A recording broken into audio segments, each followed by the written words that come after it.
بسم الله الرحمن الرحيم الحمد لله رب العالمين الرحمن الرحيم مالك يوم الدين وصلى الله تعالى وسلم وبارك على نبينا محمد وعلى آله وأصحابه ومن تبعهم بإحسان إلى يوم الدين أجمعين. یہ علم مصطلح الحدیث کے دورے کا 13واں درس ہے. راوی کے ضبط سے متعلق گفتگو چل رہی تھی. صحت حدیث کی 5 شرطوں میں گفتگو چل رہی تھی. 2 شرطیں مکمل ہو چکی تھیں، ان پر کلام وغیرہ اور ان سے متعلق جو مسائل تھے وہ ہم زیر بحث لا چکے ہیں. ابھی اس وقت تیسری شرط صحت حدیث سے متعلق جو ہے، یا صحت حدیث کے لیے تیسری شرط ضبط الراوی، اس میں گفتگو چل رہی ہے اور کچھ مسائل پر گفتگو ہو چکی ہے. آج کا درس بھی گزشتہ دروس کا تسلسل ہے. آج کے درس میں انشاءاللہ تعالی ضبط صدر کے لیے جو لازمی امور ہیں اور ضبط کتاب کے لیے جو لازمی امور ہیں، ان امور سے متعلق بحث ہوگی اور گفتگو ہوگی. وہ امور زیر بحث لائے جائیں گے جو ضبط صدر کے لیے ضروری ہیں اور ضبط کتاب کے لیے ضروری ہیں. گزشتہ درس میں ہم اس حوالے سے گفتگو کر چکے تھے، لیکن بعض ساتھیوں نے کہا ہے کہ اس کو تھوڑا سا اگر مزید واضح کیا جائے کیونکہ ایک اہم موضوع ہے. تو میں نے کہا چلیں اس کو مستقل درس کی صورت میں اس کو دوبارہ اس کو زیر بحث لے آتے ہیں. تو پہلا عنوان ہے اس سلسلے میں ما یلزم من الامور لضبط الصدر، کہ ضبط صدر کے لیے وہ کون سے امور ہیں جو ضبط صدر کے لیے لازمی ہیں اور ضروری ہیں. تو اس میں نے پہلا عرض کیا تھا الیقظہ وعدم النوم او شرود الذہن. بوقت تلقی و اخذ، جس وقت یہ طالب علم استاذ کے سامنے بیٹھا ہے، استاذ حدیث پڑھ رہا ہے یا کوئی طالب علم حدیث پڑھ رہا ہے اور استاذ اس کی تصحیح کر رہا ہے، تو ایسے وقت میں مجلس تحدیث میں اسے چاہیے کہ یہ بیدار رہے، اونگ سستی وغیرہ کو خود پر مسلط نہ ہونے دے، اور اسی طرح ذہنی انتشار اور پراگندگی سے بھی خود کو محفوظ رکھے، شرود الذہن سے. اور یہ ذمہ داری صرف طالب علم پر نہیں آتی بلکہ استاذ پر بھی آتی ہے. یہ متلقی عنہ اور متلقی یہ دونوں کی ذمہ داری ہے. کبھی کبھار ایسا ہوتا ہے کہ استاذ اگر خود حدیث نہ پڑھ رہا ہو، طالب علم پڑھ رہا ہو اور استاذ تصحیح کر رہا ہو، کبھی کبھار ایسا ہوتا ہے کہ استاذ خود بھی اونگ سستی وغیرہ کا شکار ہو جاتا ہے.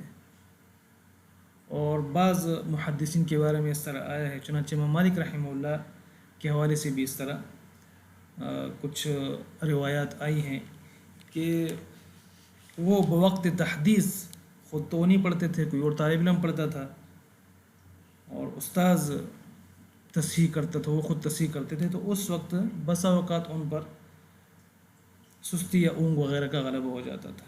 تو خیر بہرحال یہ ذمہ داری متلقی اور متلقی عنہ شیخ اور طالب علم دونوں کی ہے کہ بوقت تلقی و اخذ وہ بیدار رہیں، اونگ سستی وغیرہ کو اپنے اوپر مسلط نہ ہونے دیں، اور ادھر ادھر کی چیزوں کے بارے میں سوچنا اور دیکھنا، ادھر ادھر متوجہ ہونا وغیرہ وغیرہ، یہ چیزیں ذہنی انتشار اور پراگندگی وغیرہ سے خود کو محفوظ رکھیں. الاصغاء و حسن الاستماع للروایہ،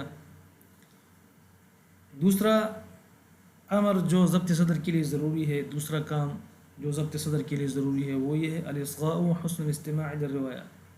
تلقی کے وقت، اخذ کے وقت طالب علم کو چاہیے کہ غور سے اور اچھی طرح متوجہ ہو کر حدیث سنیں، کان لگا کر اچھی طرح حدیث سنیں، اور یہ ضبط حدیث کے لوازم میں سے ہے.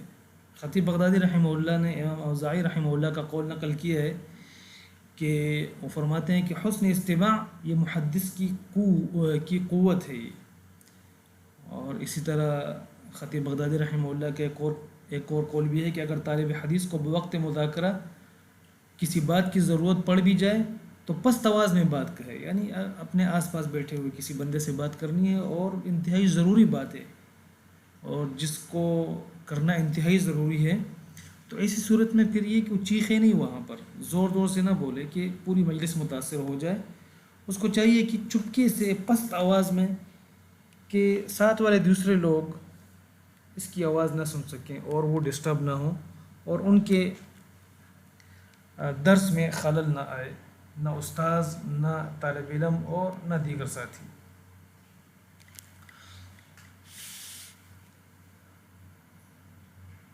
اس اہل علم جو ہے ظاہر بات ہے سماع کے وقت بات چیت اور کتابت وغیرہ کو راوی کے ضبط میں یہ اس کو رکھنا سمجھتے تھے اور رکاوٹ سمجھتے تھے.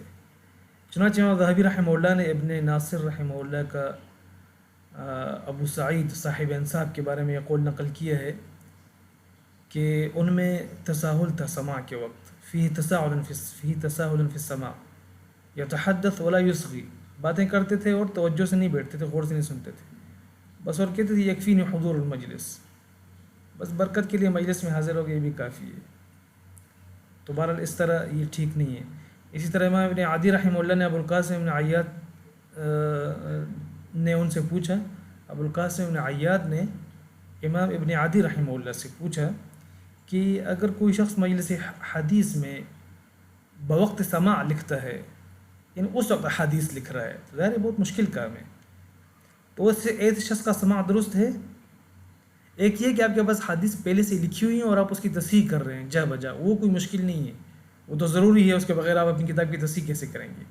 اور ایک یہ کہ آپ مسلسل لکھ رہے ہیں، حدیث بولی جا رہی ہے اور آپ لکھے جا رہے ہیں، تو اس شخص کا سماع درست ہے؟ انہوں نے پوچھا تو انہوں نے فرمایا نہیں. خطیب بغدادی رحمہ اللہ اس پر تبصرہ کرتے ہوئے کہتے ہیں کہ ان حضرات نے جو بوقت سماع لکھنے سے جو منع کیا ہے، تو اس کی وجہ کیا ہے؟ اس کی وجہ یہ کہ قلب جو ہے وہ ظاہر بات ہے وہ جب کتابت میں، تحریر میں، لکھنے میں مشغول ہوگا تو اس وقت جو پڑھی جانے والی حدیث ہوگی اس سے ہی غافل ہو جائے گا، دل اس کا غافل ہو جائے گا اس سے. تو یاد ہی دل سے ہی ہوتا ہے سب کچھ، اور پھر وہ ضبط و اتقان اور یہ چیزیں پھر کیسے کرے گا؟ اور کبھی وہ سپیڈ اس کی زیادہ ہوتی ہے، ٹھیک ہے نا، تو پھر ایسی صورت میں یہ تو پھر اغلاط کی بھرمار ہو جائے گی، تو اس سے کافی چیزیں رہ جائیں گی اور ضبط بھی صحیح طریقے سے نہیں ہو سکے گا. تو اس لیے اسی صورت میں ضبط و اتقان میں ترکیز اور دقت جو ہے نا وہ کھو بیٹھے گا اگر یہ ساتھ ساتھ لکھتا رہے گا. ہاں البتہ اگر کتابت آہستہ، وہ یعنی بولنے والا آہستہ آہستہ بول رہا ہے، خواہ استاذ یا طالب علم ہے، اور فہم مسموع سے کتابت مانع نہیں ہے، تو اسی صورت میں آپ کتابت کر سکتے ہیں، یہ سماع درست ہوگا. یہ الکفایہ فی معرفت اصول علم الروایہ میں امام خطیب بغدادی رحمہ اللہ نے یہ تفاصیل وغیرہ بیان کی ہیں. خیر بہرحال، تو دوسرا کام جو لازمی ہے ضبط صدر کے لیے وہ کیا ہے کہ بوقت تلقی کان لگا کر اچھی طرح حدیث سنیں. تیسرا امر جو ضبط صدر کے لیے ضروری ہے، البعد عن الغفلة بالمران على الاستحضار وذلك بالاكثار من مخالطة القوم ومعرفة طرائقهم وسجاياهم في الرواية. جب یہ تلقی کر چکا اور یہاں سے جا چکا، ٹھیک ہے، تو اب اس کو کیا کرنا چاہیے؟ تو وہ تیسرا کام جو ضبط صدر کے لیے ضروری ہے وہ یہ ہے کہ البعد عن الغفلة بالمران على الاستحضار. بعد از تلقی بھی اس راوی کو چاہیے کہ غفلت سے دور رہے. اور کس طرح غفلت سے دور رہے؟ کہ یہ راوی بالمران علی الاستحضار، استحضار کی مشق جاری رکھے. کیا مطلب استحضار کی مشق کس طرح جاری رکھے؟ یعنی مطلب یہ کہ فلاں حدیث کیسی ہے فوراً سنانا شروع کر دے اپنے ساتھ، اور فلاں حدیث کیسی ہے، فلاں حدیث کیسی ہے، فلاں حدیث کس طرح، اس طرح، یعنی یہ مطلب استحضار، یعنی اس کو ذہن میں دیکھے کہ فوراً حاضر ہوتی ہے یا نہیں ہوتی.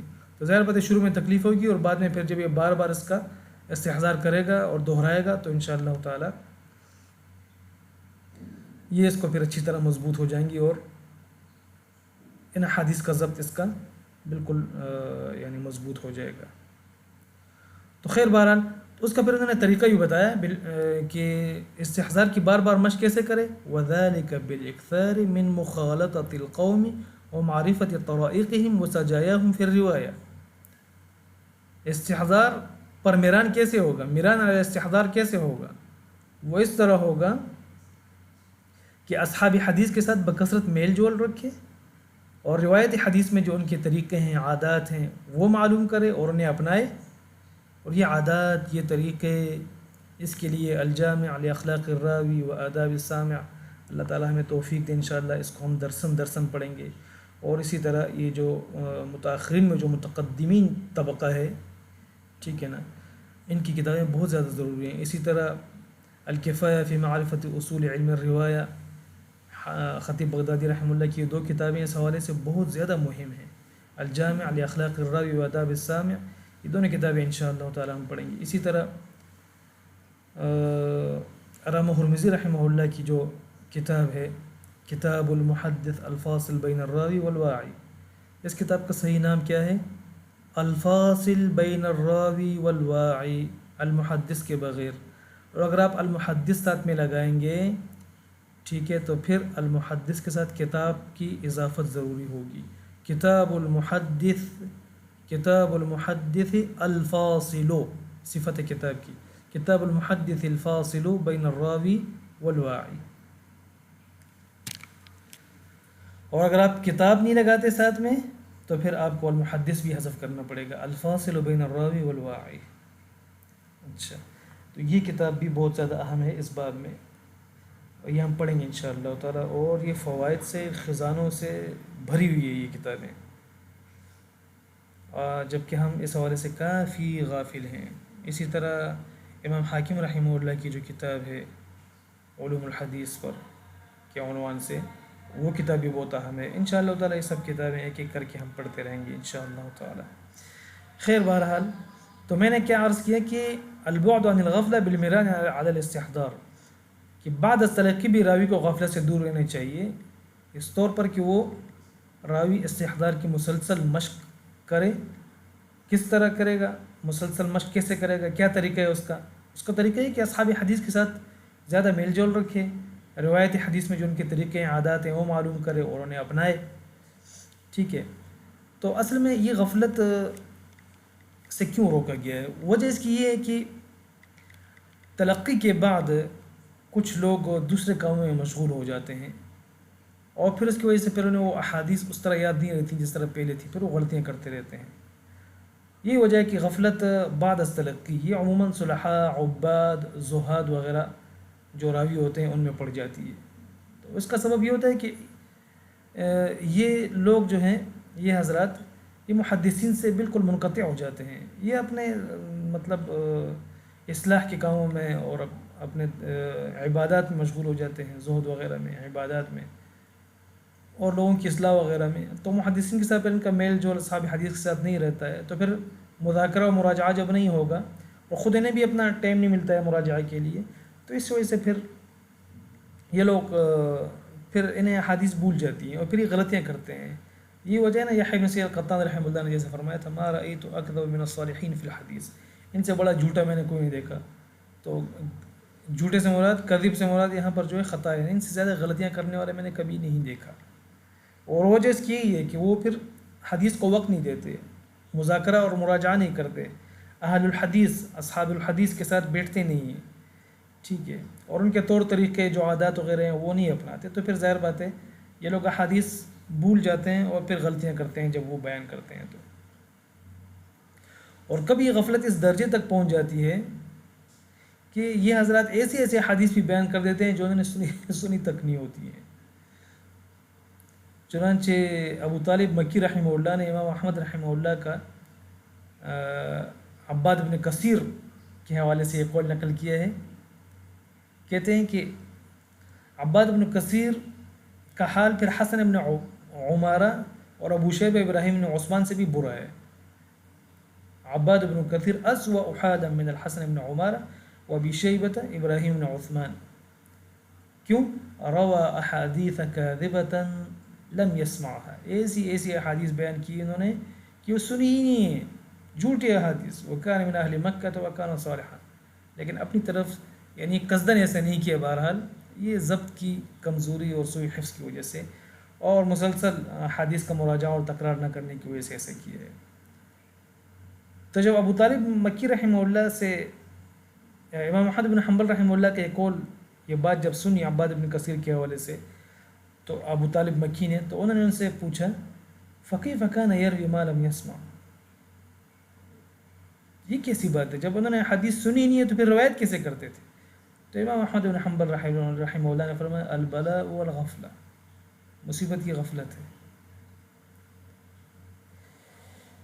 اور کبھی کسی کا قول سن لیا حالانکہ وہ قول کسی تابعی کا ہوتا تھا، ٹھیک ہے، تو ظاہر بات وہ حدیث اپنی والی بھی اور یہ اقوال خلق مت ہو جاتے تھے، تو وہ اسے حدیث سمجھ کے اس کے لیے بس وہی جو جن آسانی سے انہوں نے دوسری حدیث سنی تھی اپنی، وہی سند جو ہے یہاں پر لگا لی، تو بہرحال اس طرح کی غلطیاں ان سے غفلت کی وجہ سے ہوتی تھی۔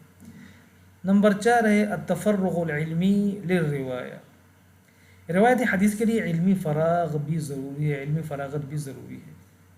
چنانچہ راوی کو چاہیے کہ وہ ایسے اعمال اور کاموں سے خود کو دور رکھے، مثلاً قضاء سے، حکومتی عہدہ وغیرہ سے، ایسے کاموں سے جو اس کی عقل اور وقت دونوں پر غالب آ جائیں، حاوی ہو جائیں، یعنی اس کا وقت بھی لے لیں اور اس کی عقل بھی لے لیں، پھر وہ اکثر انہی میں سوچتا رہتا ہے، تو ظاہر بات ہے پھر وہ حدیث کو وقت نہیں دے سکتا اور پھر وہ غلطیاں کرتا ہے، اور میں مشغول ہو کر وہ حدیث کے مراجعے اور اہل حدیث کے ساتھ مذاکرے کے لیے پھر وقت بھی نہیں پا سکتا، اور کچھ عرصے بعد پھر وہ حدیث جو اس نے بھی تازہ تازہ سنی ہوتی ہیں، کچھ ہی عرصہ گزرنے کے بعد اس کے ضبط اور حفظ کا مستویٰ کم ہو جاتا ہے، اور پھر جب وہ حدیث بیان کرتا ہے تو اس وقت پھر اس سے غلطیاں ہونے لگتی ہیں۔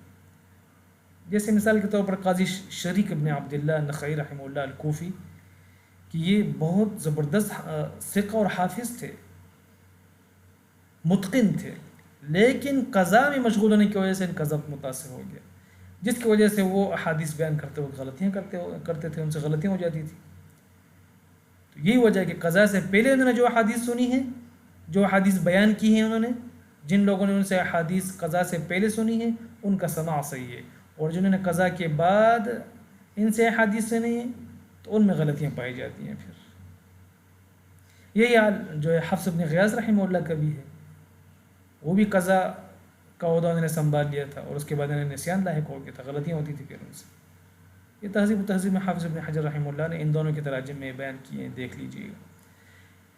اسی طرح التکرار والمذاکرۃ للمرویات، پانچواں امر جو لازمی ہے، پانچواں کام جو لازمی ہے ضبط صدر کے لیے، وہ مرویات کا باقاعدگی کے ساتھ مراجعہ و تکرار اور اہل حدیث کے ساتھ ان کا مذاکرہ کرنا ہے، کہ راوی کے ضبط کو برقرار رکھنے کے لیے اور قوت استحضار کے لیے اس کی حیثیت بالکل یعنی اکسیر کی سی ہے۔ اگر وہ مراجعہ اور تکرار کرے گا، اپنے ساتھ بھی دہرائے گا، اہل الحدیث طلباء حدیث کے ساتھ بیٹھے گا، ان کے ساتھ تکرار کرے گا، مذاکرہ کرے گا، تو اس کو اپنی احادیث یاد رہیں گی۔ خطیب بغدادی رحمہ اللہ نے علقمہ ابن قیس نخعی رحمہ اللہ کا ایک قول ذکر کیا ہے، وہ کہتے ہیں کہ حدیث کو بار بار مسلسل طویل عرصے تک، آخر تک اس کو دہراتے رہو، اپنے ساتھ بھی، علماء کے ساتھ بھی، ٹھیک ہے، اور یہ جو ہے نا یہ پرانا نہیں ہوگا بلکہ یہ تازہ ہوتا رہے گا۔ الجامع لاخلاق الراوی و آداب السامع میں انہوں نے ایک قول شاید پیش کیے، ذکر کیے انہوں نے۔ امام حاکم رحمہ اللہ کا ایک قول ہے، وہ کہتے ہیں کہ حدیث کا مذاکرہ، مذاکرۃ الحدیث والتمییز بها والمعرفۃ عند المذاکرہ بین الصدوق وغیرہ فإن المجازف فی المذاکرۃ یجازف فی التحدیث۔ دیکھیں، جو شخص مذاکرے میں اہل حدیث کے ساتھ بیٹھ کر مذاکرے میں اس کا اہتمام کرے گا، ٹھیک ہے، اور وہاں مسلسل تسلسل کے ساتھ یہ عادت بنائے گا اہل حدیث کے ساتھ مذاکرے کی، تو اس سے اس کی غلطیاں کم ہوتی رہیں گی۔ اور جو شخص مذاکرے میں یعنی مذاکرے کا اہتمام نہیں کرتا اور بے دلی کے ساتھ مذاکرہ کرتا ہے، تو پھر تحدیث کے وقت بھی اس سے پھر یہ غلطیاں ہوتی رہتی ہیں۔ تو اس لیے مذاکرے میں اہتمام کرنا چاہیے، مذاکرے کا اہتمام کرنا چاہیے۔ اسی طرح امام راما ہرمزی رحمہ اللہ، جس دن کی کتاب کا بھی میں نے حوالہ دیا کچھ دیر پہلے، تو تو کہتے ہیں کہ من اعتمد علی حفظہ کثر وہمہ وانما الحفظ للمشاہدۃ ولصاحبہ التقدم والرئاسۃ عند المذاکرہ. جو صرف اپنے حافظے پر اعتماد رکھے گا کہ بس مجھے یاد ہے، مجھے ضرورت نہیں مراجعہ اور مذاکرے کی، تو ایسے شخص کی غلطیاں بڑھ جائیں گی. اور کسی انسان کو ترقی اس فن میں، اس علم میں اور تقدم اور ریاست بلکہ تبھی ملتی ہے جب وہ مذاکرہ کرتا ہے،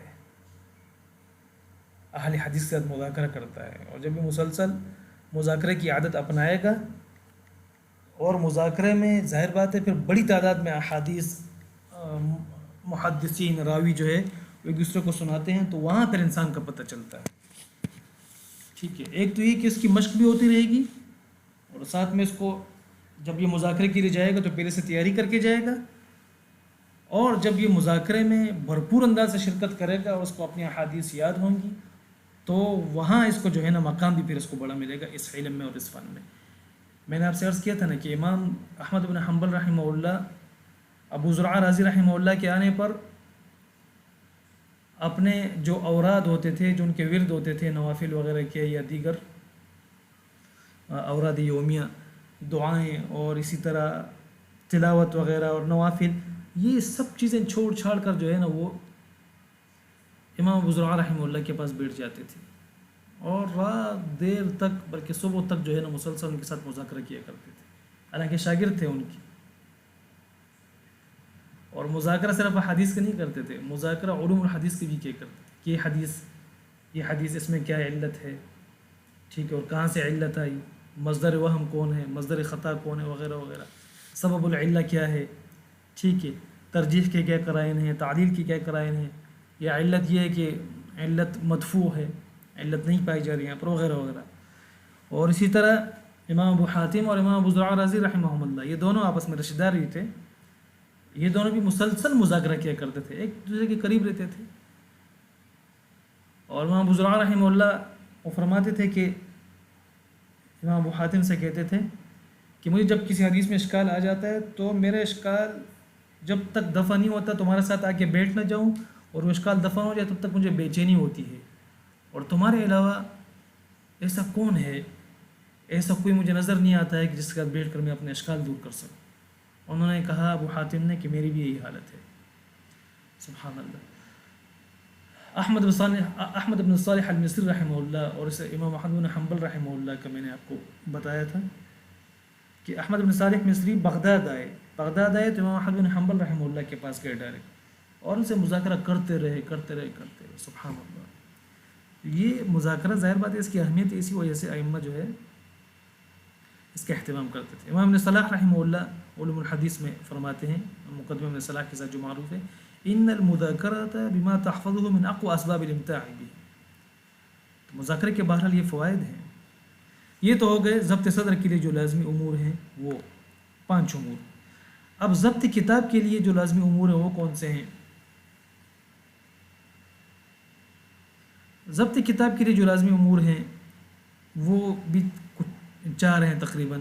ایک تو یہ ہے کہ تعنی الراوی، تعنی باب تفاعل کا مصدر ہے، حین یکتب الحدیث وحسن الکتابۃ له. بوقت کتابت مطلب کیا ہے؟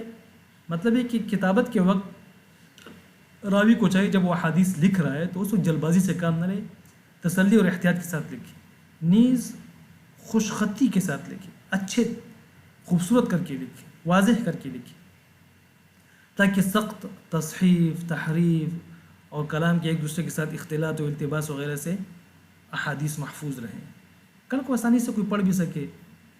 اور اس مقصد کے لیے ضروری ہے کہ راوی کتاب کے لوازمات مثلاً عمدہ کاغذ، معیاری روشنائی وغیرہ کا اہتمام کرے، کلمات واضح ہوں، نمایاں ہوں، مناسب فاصلے کے ساتھ گہرا کر کے لکھے، باریک کر کے نہ لکھے، کیونکہ وہ ظاہر بات ہے اس زمانے میں تو روشنائی ہوتی تھی اور وہ بھی ظاہر ہے وہ کوئی اعلیٰ معیار کی تو نہیں ہوتی تھی، ٹھیک ہے، یا اس میں معیارات ہوتے تھے، تو اس لیے وہ اس کی جلد مٹ جانے کا امکان بھی ہوتا تھا. تو اس لیے کہتے ہیں کہ ائمہ کہتے تھے کہ باریک نہ لکھے بلکہ گہرا کر کے لکھے.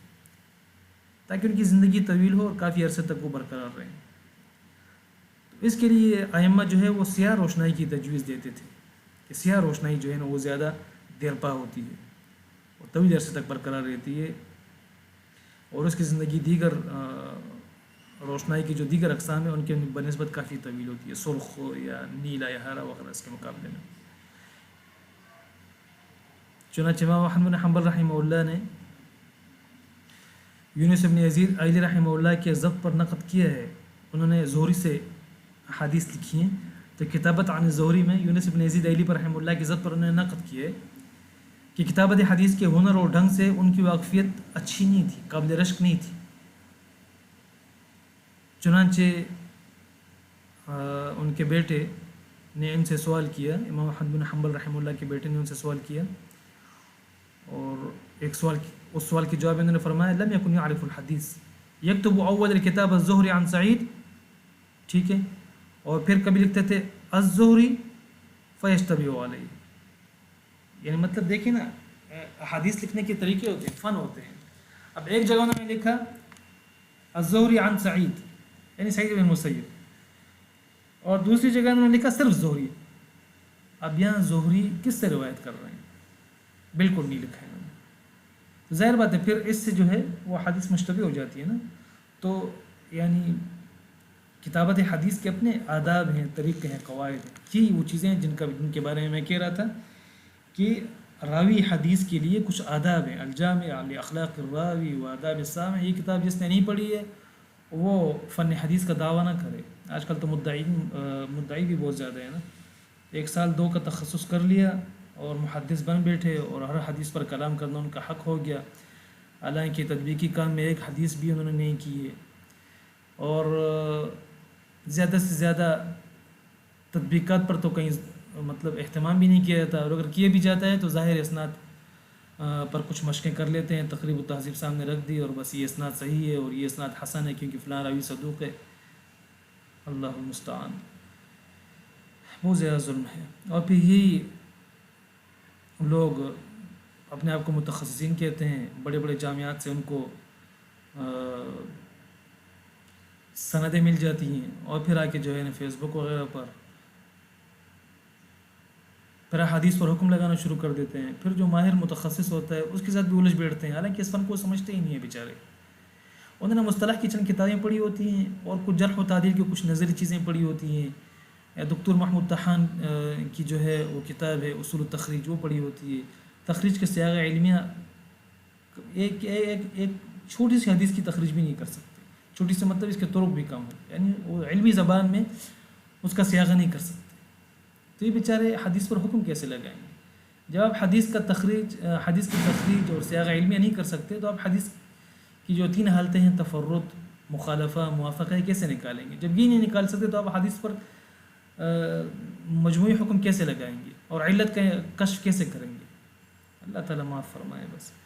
اور پھر بس آپ کے ساتھ پھر آ کے الجھ بیٹھیں گے اور پھر آپ ان کے ساتھ بات بھی نہیں کر سکتے، کیوں؟ آپ کی بات نہیں سمجھتے ہیں، بس اللہ تعالیٰ معاف فرمائے۔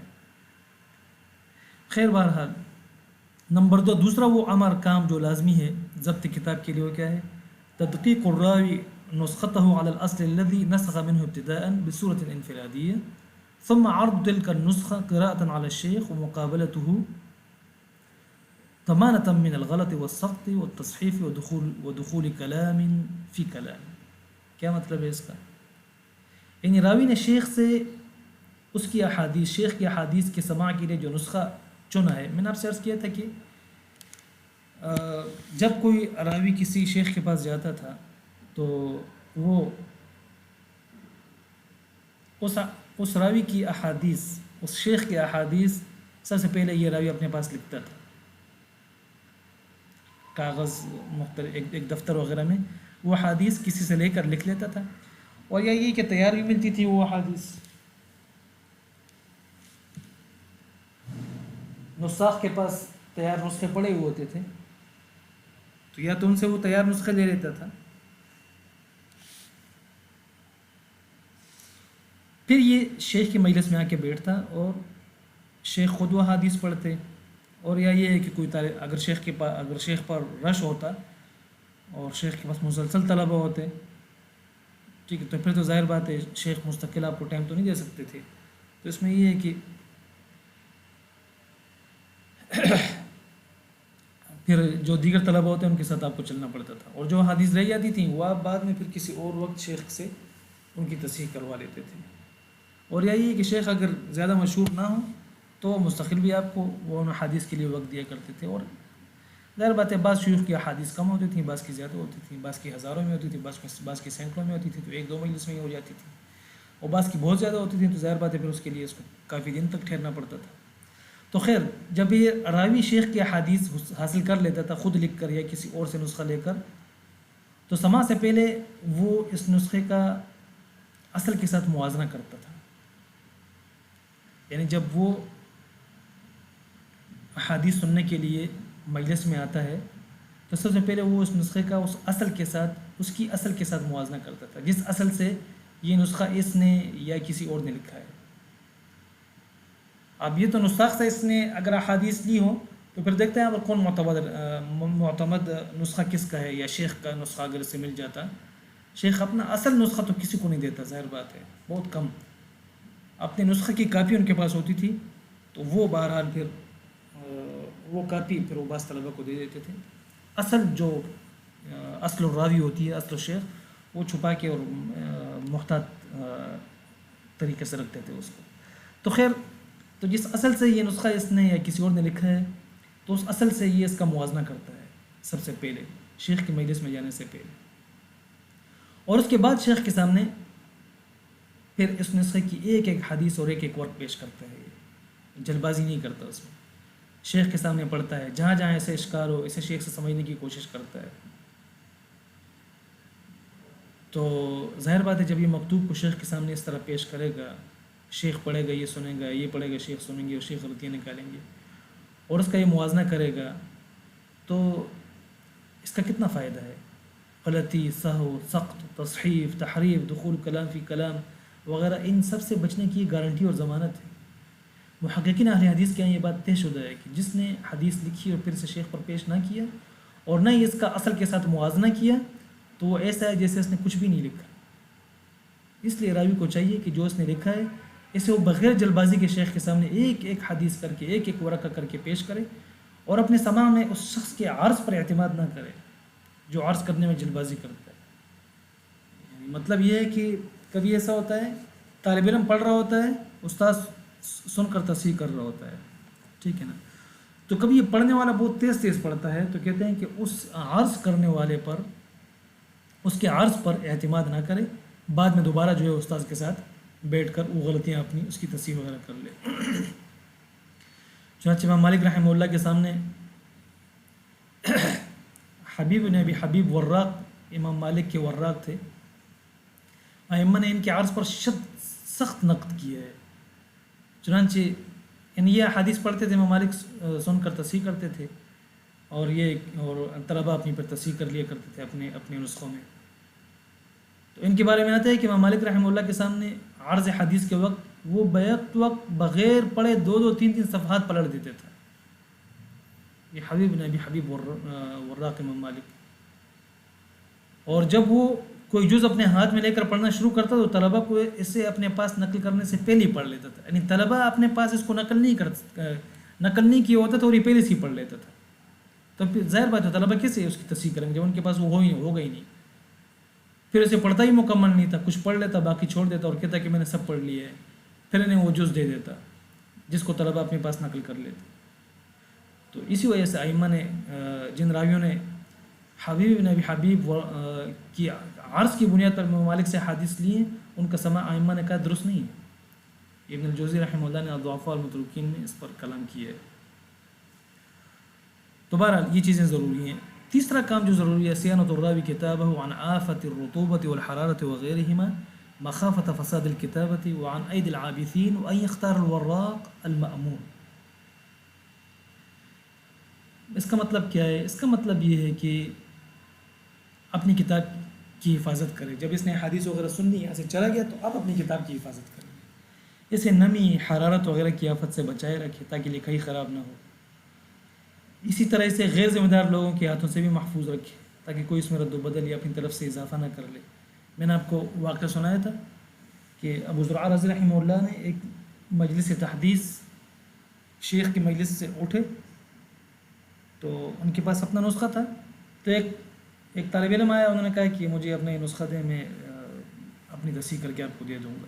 6 مہینے بعد انہوں نے وہ نسخہ ان کو دیا. انہوں نے جب اس کو دیکھا تو اس میں رد و بدل تھا جگہ جگہ پہ, مختلف جگہوں پر, کئی جگہوں پر. انہوں نے اس کو سخت سست کہا اور ڈانٹا ان کو کہ تم نے کیا کیا. اب دیکھیں ابو زرعہ رضی رحمہ اللہ کا حافظہ دیکھیں, مستشرقین اور منکرین حدیث کس طرح رد کرتے ہیں ائمہ پر ہمارے, کہ انہوں نے کس طرح یہ سب احادیث رد کر دی. اس بندے نے, ابو زرعہ رضی رحمہ اللہ نے, صرف ایک مرتبہ شیخ سے یہ احادیث سنی ہے بس اپنے نسخے میں, اور اس کے بعد ان کا مراجعہ اور تکرار بھی نہیں کیا ہے. یعنی کتاب ان کے پاس نہیں ہے, اگر کیا ہوگا تو زبانی ہی کیا ہوگا, ظاہر بات ہے. اور پھر 6 مہینے بعد ان کو اپنا وہ نسخہ ملتا ہے اور اس میں وہ غلطیاں معلوم کر لیتے ہیں.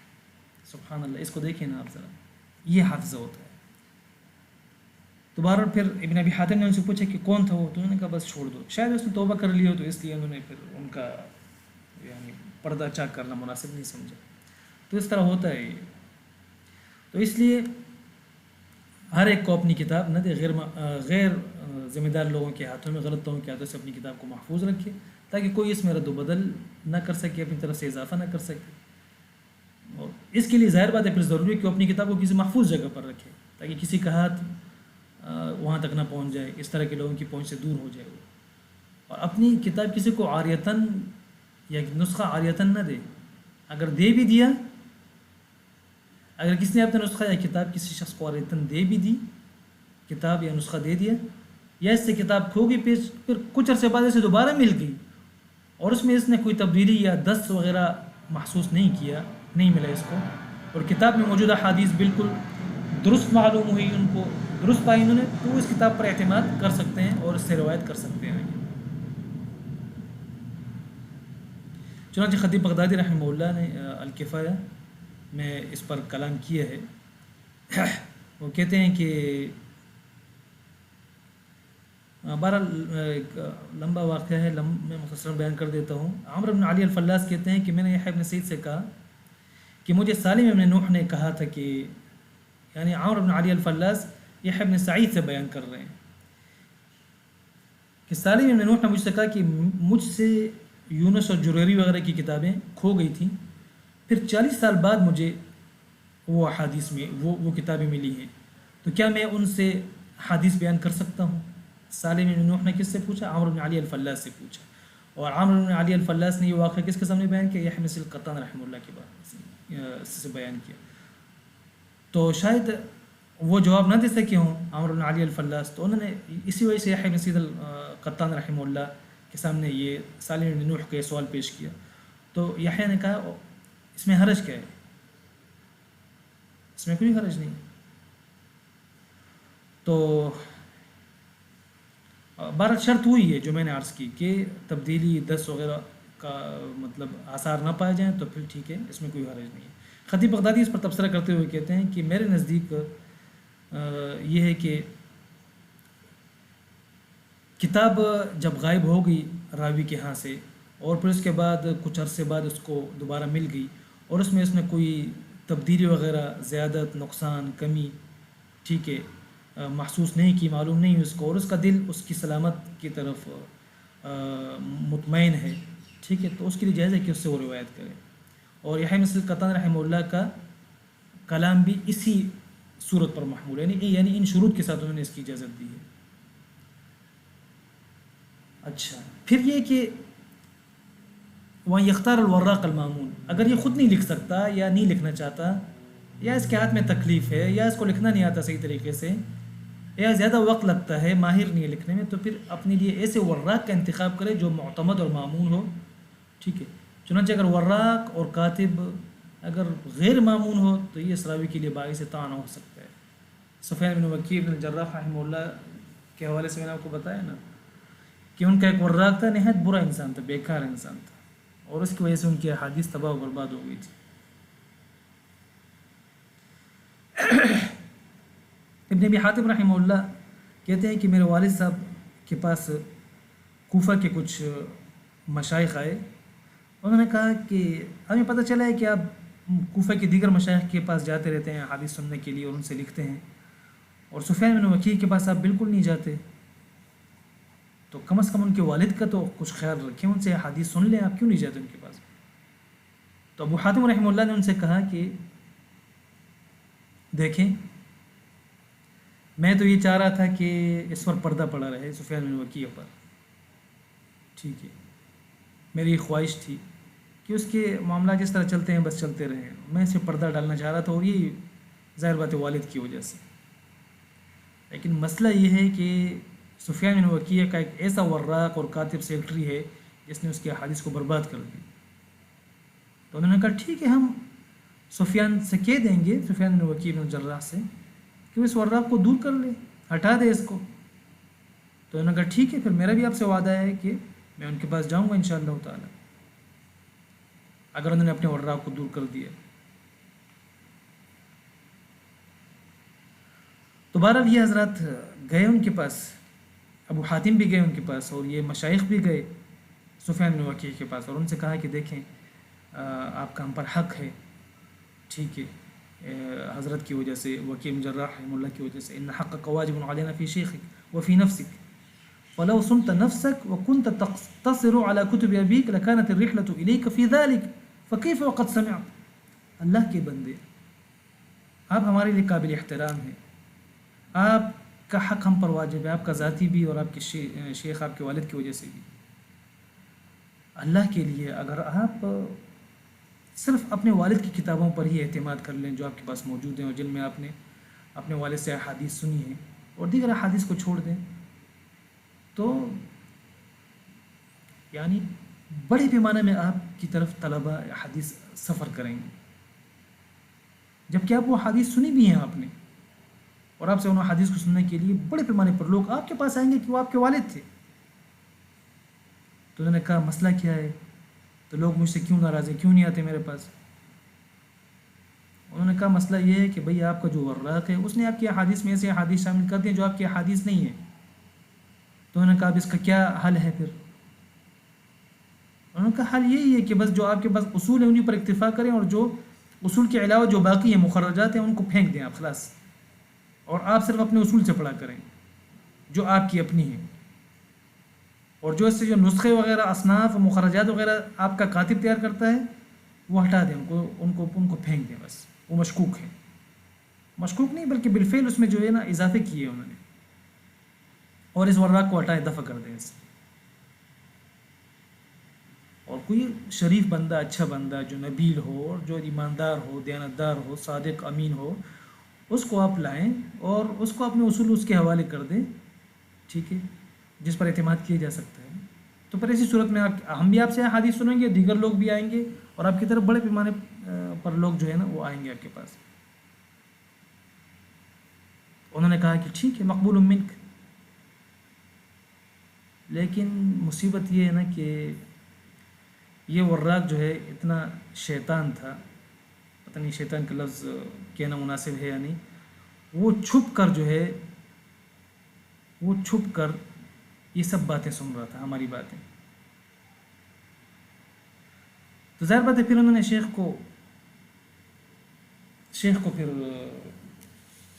ورغلا لیا ہوگا، وہ شیخ سادہ ہوں گے، اور نہیں ہٹایا پھر انہوں نے اس کو۔ جب نہیں ہٹایا تو پھر ظاہر بات ہے ان پر جو جرح تھی وہ جرح قائم رہی۔ الجرح و تعدیل میں ابن ابی حاتم میں انہوں نے تفصیل سے یہ بیان کیا یہ واقعہ۔ خیر، بہرحال تو اس وجہ سے اس حوالے سے احتیاط بہت زیادہ ضروری ہے۔ بعض محدثین تو اتنی زیادہ احتیاط کرتے ہیں کہ انہوں نے اپنی موت کے وقت اپنی کتب کو جلانے یا ضائع کرنے یا دفن کرنے کی وصیت کی ہے، اور کچھ نے تو اپنی زندگی ہی میں اپنی کتابیں جلا دی تھیں۔ کیوں؟ تاکہ کل کو ایسا نہ ہو کہ یہ کتابیں ان کی موت کے بعد غیر معتمد لوگوں کے ہاتھوں میں چلی جائیں اور ان میں تغیر و تبدل کر دیں، تبدیلی کر لیں، تغیر و تبدیل کر لیں، یا اپنی طرف سے حدیث داخل کر لیں۔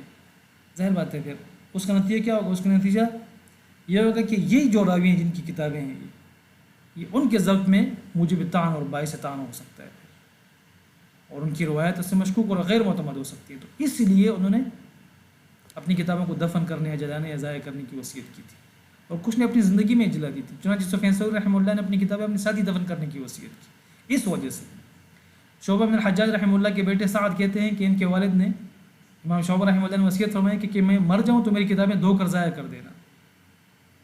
اسی طرح ابوبکر محمد ابن عمر جعابی رحمہ اللہ نے اپنی کتابیں جلانے کی وصیت کی، بلکہ بعض کے بقول نے اپنی موت سے کچھ دیر پہلے ہی اپنے ہاتھوں سے انہیں جلا دیا تھا. یہ آپ دیکھ سکتے ہیں العلل و معرفۃ الرجال امام احمد رحمہ اللہ کی، اور کتاب المحدث الفاصل بین الراوی والواعی علامہ ہرمزی کی، اسی طرح حلیۃ الاولیاء، سوالات سجزی للحاکم، تاریخ بغداد خطیب بغدادی کی، اسی طرح حافظ ذہبی کی تذکرۃ الحفاظ، سیر اعلام النبلاء وغیرہ سب آپ دیکھ سکتے ہیں. یہ سب واقعات اس میں بیان ہوئے ہیں. اس لیے میں کہتا ہوں کہ یہ کتابیں بہت زیادہ ضروری ہیں ان کو پڑھنا، جن کا میں نے تذکرہ کیا، خصوصاً یہ 3-4 کتابوں کا. چوتھی شرط کیا ہے، چوتھا امر کیا ہے جو ضبط کتاب کے لیے ضروری ہے؟ تعاہد الراوی کتابہ بالمراجعۃ والتدقیق. راوی کو چاہیے کہ اپنی کتاب کی اصلاح و تدقیق کی غرض سے، یعنی اپنی کتاب کی مسلسل اصلاح و تدقیق کرے آخر تک، اور اس غرض سے اس کی مسلسل مراجعات کیا کرے. اگر اچانک اس میں کوئی غلطی نظر آ گئی، نقطے کی غلطی ہوگی یا اعراب کی غلطی ہوگی، تشکیل ضبط کی غلطی ہوگی، اس کی اصلاح کر لے. کوئی لفظ زائد نظر آ جائے اسے مٹا دے، کوئی لفظ ساقط ہو گیا ہو تو اسے ذکر کر دے. مثلا نسب میں ابن کا اضافہ کرنا وغیرہ، مثلا ابن کا اضافہ دیکھا کہ ابن نہیں ہے 2 ناموں کے درمیان، اور آپ کو اچھی طرح یاد ہے کہ ابن موجود تھا، یعنی ابن ہے دونوں میں، یہ باپ بیٹا ہے، تو ابن کا اضافہ کر لے. تو خیر بہرحال یعنی کوشش یہ کرے کہ اپنی کتاب کو زیادہ سے زیادہ متقن اور عمدہ کرنے کی کوشش کرے. اور اس حوالے سے بھی خطیب بغدادی رحمہ اللہ نے دیکھا نا، میں کہتا ہوں نا، یہ امور خزانہ ہے. یہ کتابیں الکفایہ فی معرفت اصول علم الروایہ میں انہوں نے اس حوالے سے مستقل باب باندھا ہے، باب ما جاء فی اصلاح المحدث کتابہ بزیادۃ الحرف الواحد فی او بنقصانہ. اور پھر اس کے حوالے سے پھر آگے انہوں نے جو ہے وہ کچھ چیزیں ذکر کی ہیں.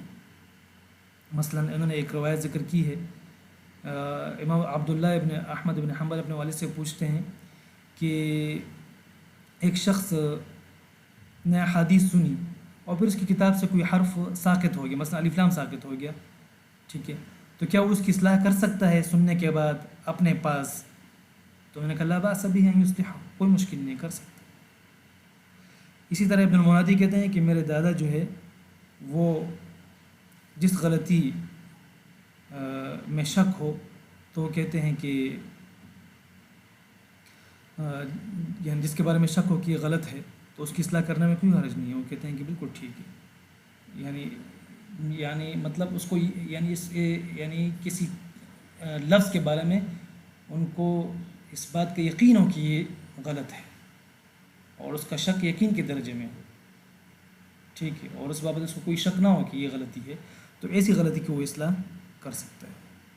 البتہ اگر کہیں اس کو مطلب دونوں جانب یعنی غلطی اور ہونے کا اور نہ ہونے کا دونوں کا وہ مطلب احتمال ہو، تو پھر اس لفظ کو ہی حذف کر دے بس، اور اس کو سرے سے ذکر ہی نہ کرے، خواہ وہ اسم ہو، کنیت ہو، یا حدیث کے متن میں کوئی کلام ہو. سبحان اللہ کتنے اہتمام کرتے تھے.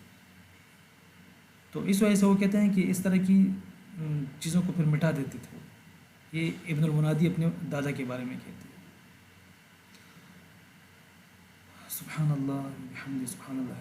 تو بہرحال یہ کچھ اہم امور تھے، اور اچھا ہے کچھ ساتھیوں کے اصرار پر ان کی درخواست پر میں نے یہ کیا، اور بہت ساری چیزیں سامنے آ گئیں الحمدللہ. انشاءاللہ تعالی درس کا فائدہ ہوگا، اور یہ تکرار بلا یعنی فضول تکرار نہیں ہوگا انشاءاللہ تعالی. سبحانک اللہم و بحمدک.